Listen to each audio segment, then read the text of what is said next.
So you work with your clientele on kind of developing that consistent wake up time. Talk to me about like go to bed time, like go to bed routine. What are some other things that you guys are really focusing on to make sure that we optimize sleep?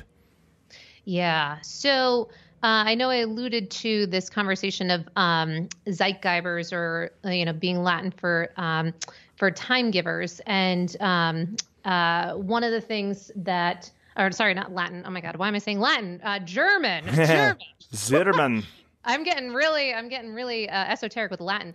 So German for time givers. So one of the top-down most important time givers that we can get connected to, and you've already alluded to it, is light. And on the flip side of light is darkness. So one of the things that we have clients really become connoisseurs of is light, and how are they managing this and ensuring that they have a very strong amplitude of light shifts throughout the course of the day. So a very high output of lux in the eyes during the daytime hours, and then that actually plays into our nighttime routine and the ratio that we're experiencing with the difference of lighting in our environment in the evening. So in the evening, then we're shifting over to dim lighting and then going into total darkness while we're sleeping.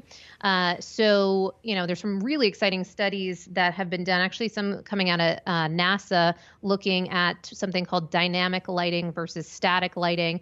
And of all things, NASA actually was looking at candle light. Oh, yeah. Really, I mean, you certainly, I don't think, can have a candle. Evolutionary. Right. And, it's tricky because, I don't think, or could be wrong, but I don't think you can have candles on a shuttle in space, but probably they're still not. looking at how they could mimic, this really clear dynamic lighting, because the thinking for that is to keep astronauts on their own circadian rhythm while shuttling through the atmosphere, and at certain, elements, the sun can be rising and setting every 90 minutes, while they're orbiting.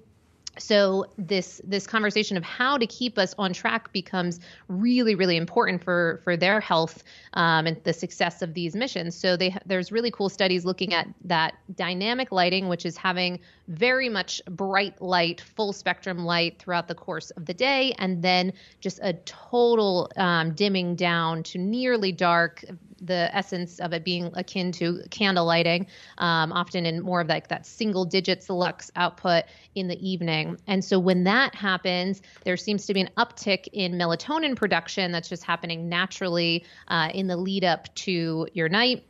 Versus if it's static and just the same stuff all day long, you pretty much have the same lights on, and it's just, not much of a change, then we see much more of a flatlining of that melatonin production. So it has a really very real cause and effect versus just something, that we might have heard about. And you'll often just feel it even subjectively, when we have clients move over to red lighting in the evening or candlelight in the evening, having that very real difference. The second most important time giver is temperature timing.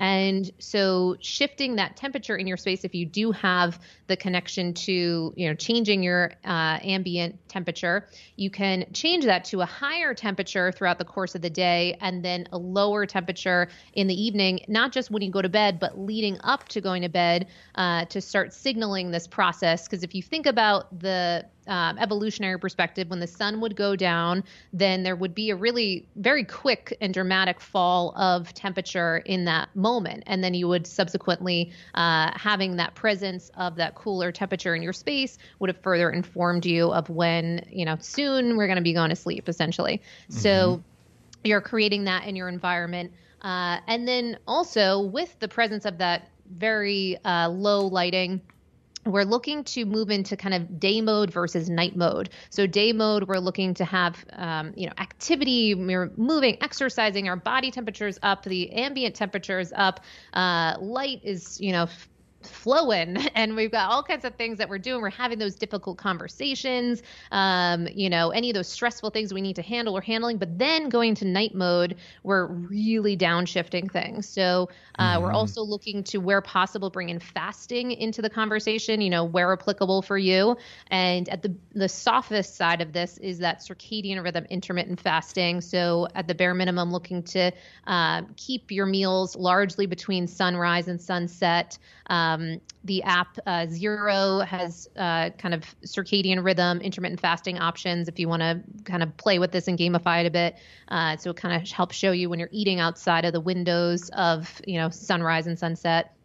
So then you're looking to, with these steps, you're really aiming to lower that temperature, both internally, externally, and, lower the kind of brain activity. So having a bit of an audit of what are you doing in the evening? If you are using, say, continuous HRV monitors throughout the course of the day, which, some people are starting to lean into, then you can start to notice, are you having more of that parasympathetic response in the evening, or are you doing things that might be having a bit more of a tuning into that sympathetic response. So we're looking to, particularly in the close hours before bed, have pretty much a lack of novelty as much as possible. So just routine things, very peaceful, calming, relaxed. Even I do have some clients that in the hours leading up, maybe not quite right up to bed, but beforehand, really looking at the type of things that they're taking in. So whether it's even shows, like having it be comedies or light and, familiar versus all this, intricate, stressful things. Same with the type of content you're taking in. And all of these things, it's cool because it really helps you start to be way more aware of how are you, living your life? How are you choosing to set up those hours before bed? And are you creating a long kind of runway and a comfortable runway to ease your brain into being able to transition from awake state to a sleep state? Or are you making it challenging for it? And that's something that we want to really look at. Yeah, you said a lot of great stuff that I want to ask you some follow-up questions about. But before I do that, I do want to mention kind of the pre-bed routine. I would say it's throughout the day routine, but especially pre-bed. And it's one of the things that I focus on when I get home is that if you have a ramped up nervous system, if your sympathetic nervous system has the gas pedal all the way down to the ground, and that could be because you keep on working all the way up till bed. I mean, you get in a fight with your spouse or a family member, you're watching something on TV that's really shocking the system, like, a horror movie or something where, we're turning the corner to the Halloween season and people are, watching those types of movies before they go to bed. Like the nervous system is going to respond in a way that is, I need to either take on and fight the threat that's in front of me or flee the threat. The problem is that when these things are turned on so often, like it doesn't matter what else you're doing. You could be timing your nutrition right. You could be kind of having the correct lighting. You could be moving and exercising. You could be doing all of these things. But if the nervous system is not listening to you when you're trying to get it under wraps and under control, then that's going to lead to you being amped up and ramped up and unable to go to bed because cognition and the body are ramped up to fight. I mean, they're ramped up to kind of protect you and self-preserve. And so it's one thing. We'll circle back to that because I think it's such an important key contributor. But I just like that you mentioned, the things that we either surround ourselves with or the things that kind of we're taking in can really significantly influence kind of our nervous system functioning and how we sleep.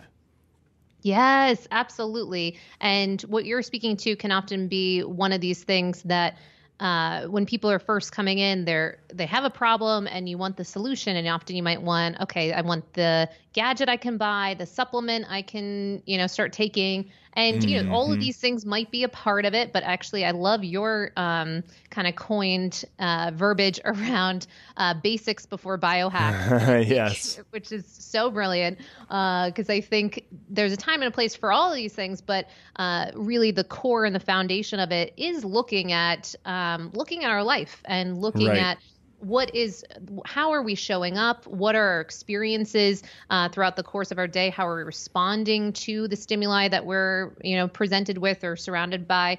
And starting to actually look at this as an opportunity through the lens of sleep optimization, through the feedback and, stats that we're getting back, we start to see, granted I'm biased, but I think it's actually a really fun way of self-improvement, of up-leveling the way that we are responding to so many things that might be coming our way and seeing, what if I put this in? What if I do, some breath work? What if I create, I like Andrew Huberman's kind of call out of non-sleep deep rest protocols, like a new fancy terminology, really to point to how can we have this, go into a bit of this meditative trance-like state throughout the course of the day and kind of precondition us so that when we do get to the evening and we might be more flared up, that we know, oh yeah, I actually do have a say in modulating my response to my nervous system, or how my nervous system is responding. And I actually am